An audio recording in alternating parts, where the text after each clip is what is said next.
This is an excerpt from The Ghost Wore Black, Ghastly Tales from the Past by Chris Woodyard. Father left a picture on the pane. Pittsburgh, PA, August 16th, 1890.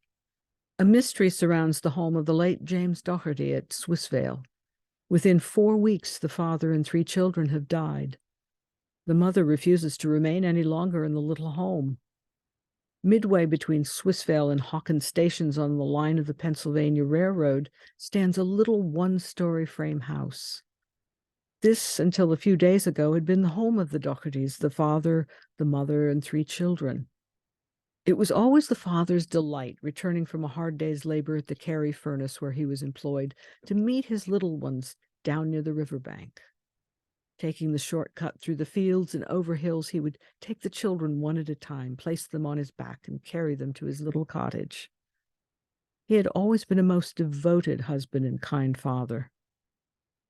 July 5th, the second child was taken ill with a fever. It lingered for a few days, then died. In just 1 week from the death of the first child, another one, a little boy, was stricken down with the same malady and died within a few days. Hardly a week had passed after the death of the second child when the last and youngest child, and the father's favorite, was stricken with pneumonia and a few days passed away. The death of the 3 children, occurring in as many weeks, was a severe blow to the parents.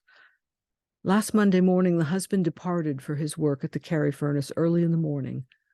As he left his wife, he bade her the usual goodbye. With the parting salute, "Bear up, dear," he vanished over the hills on his way to work. This was the last seen of him alive by his wife. That afternoon, while engaged at work on a high trestle in one of the departments at the furnace, he missed his footing and fell backwards to a pile of iron below. He was killed instantly. Just before the sad news was brought to the unfortunate woman, she happened to be near the window in the front of the house. She was horrified to see imprinted on an ordinary pane of glass in the window before her a picture of her husband, just as lifelike as he stood before her himself. On his back was the favorite little girl, and in his hand his dinner pail, just as had been his custom in days when all was bright.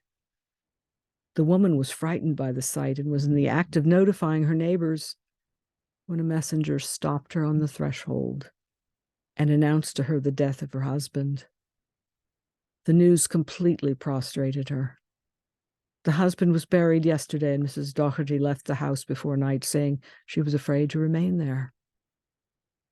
Crowds of people have visited the house.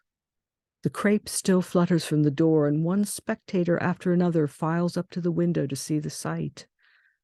Everyone expressed himself to the effect that it is a wonderful likeness of Doherty and his favorite child. The picture has the appearance of being ground in the glass.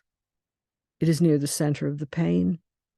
It is in such a position that it would really be seen by a woman sitting inside the room and watching the path over which her husband would return home.